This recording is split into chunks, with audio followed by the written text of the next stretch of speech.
This is the PUJH 3000W dual motors electric bike, and my first honest reaction was simple. This thing looks and rides like a light electric motorcycle disguised as a bicycle. The stance is aggressive, the 24x4 fat tires fill the frame, and the whole setup has that let's go anywhere vibe. I've been riding it on paved roads, gravel, and a couple of steep local trails, and I want to share exactly how it felt, what worked, and what I had to adjust to. From my experience, setup was straightforward but not light work. It arrives mostly assembled, but the 85-pound weight is real.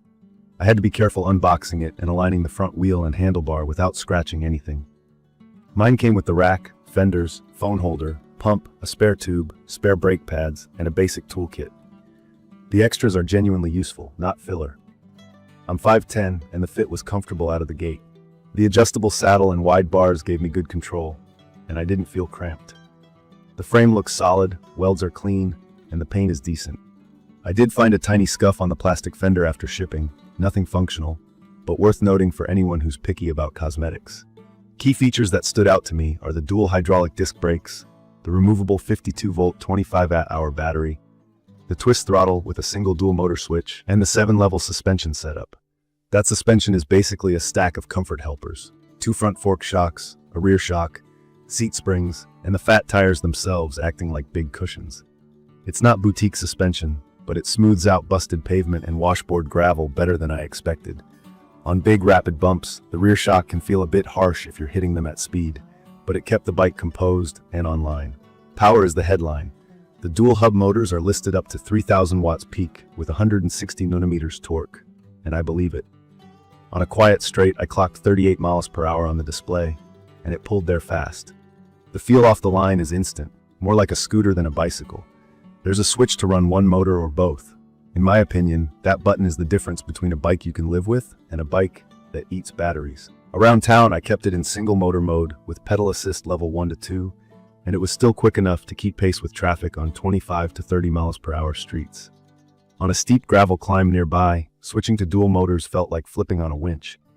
It just went up without drama, even on loose rock where lighter bikes spin out. With this much power comes weight, and weight brings pros and cons. The bike is very stable at speed. The long wheelbase and fat tires give it that planted feel that makes 30+ miles per hour less sketchy than it should be on a bicycle. Cornering is predictable on pavement and surprisingly confident on packed dirt, as long as you don't try to flick it around like a 30-pound trail bike. Low-speed handling is where the heft shows up. In tight spots, or when I had to lift the rear to reposition it in the garage, I had to slow down and plan a bit more than usual. If you live upstairs or need to hang it on a wall rack, keep that in mind. Braking is excellent.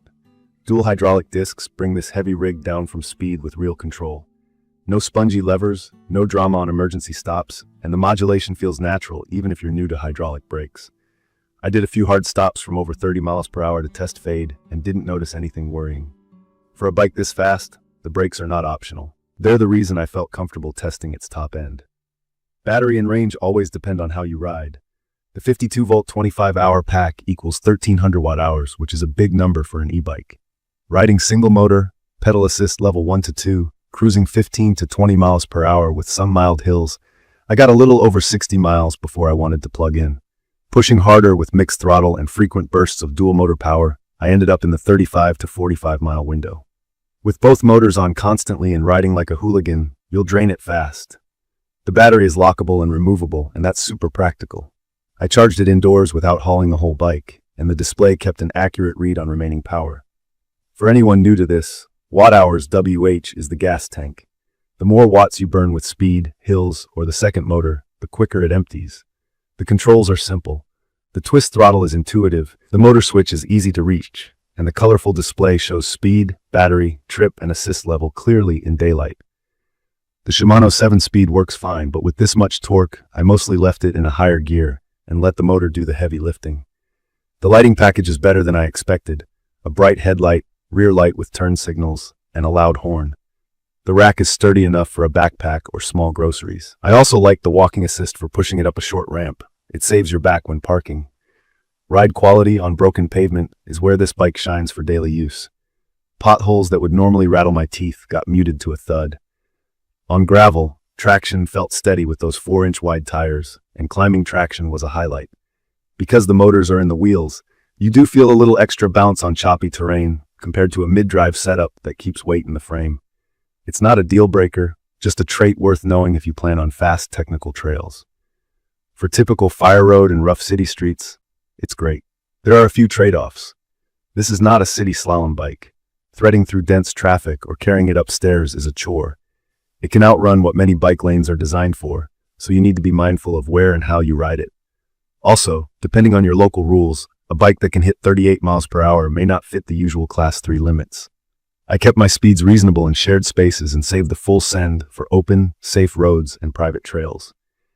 If you want a light, tossable commuter, this isn't it.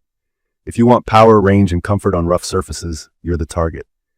In my opinion, the value here lands in the performance parts you use every ride.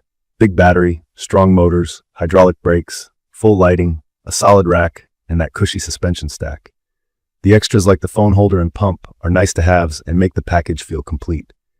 Build quality on the frame and core components feels stout. I did a once-over after my first rides and tightened a couple of fasteners, which I always do with direct-to-consumer e-bikes. Nothing unusual popped up. It's perfect for riders who want serious speed and hill-crushing torque, folks with mixed terrain around them, and anyone who plans to ride in places where you can open it up safely. From my experience, it also suits heavier riders or those carrying cargo because the torque doesn't flinch under load and the brakes can handle the mass. If you're in a suburban or rural area with rolling hills, gravel paths, or snow in the winter, it's a fun and capable tool. I'd recommend this for thrill seekers, off-road dabblers who want more bite than a single-motor fat tire bike, and riders who value comfort over nimble handling. I'd be cautious recommending it to apartment dwellers, riders who need to lift or carry their bike often, or anyone who primarily rides slow, crowded bike lanes where the power is wasted and the size becomes a hassle. Key features that make me keep reaching for it are the instant torque with that dual-motor switch, the legitimate stopping power, and the removable 52-volt 25-watt-hour battery that lets me choose between long-range cruising or all-out fun. The 24x4 tires hit a sweet spot, big enough for stability and float, but not so tall that they make the bike feel unwieldy. The display is readable, the controls are familiar after a few minutes, and the bundled accessories save extra purchases on day one. In conclusion, this PUJH feels like a budget beast in the best sense. The money clearly went into the motors, battery, and brakes, which are the parts that decide how it rides. It's not petite, and it's not trying to be. It's a powerful, comfy, go-almost-anywhere e-bike that rewards riders who have room to stretch its legs. Ride it responsibly, keep an eye on your bolts during the first weeks, and treat the battery like the precious resource it is, and you'll get a whole lot of grin out of every charge. Check the comments of this video for a link to see the current pricing of the PUJH 3000W dual motors electric bike. Thank you for watching.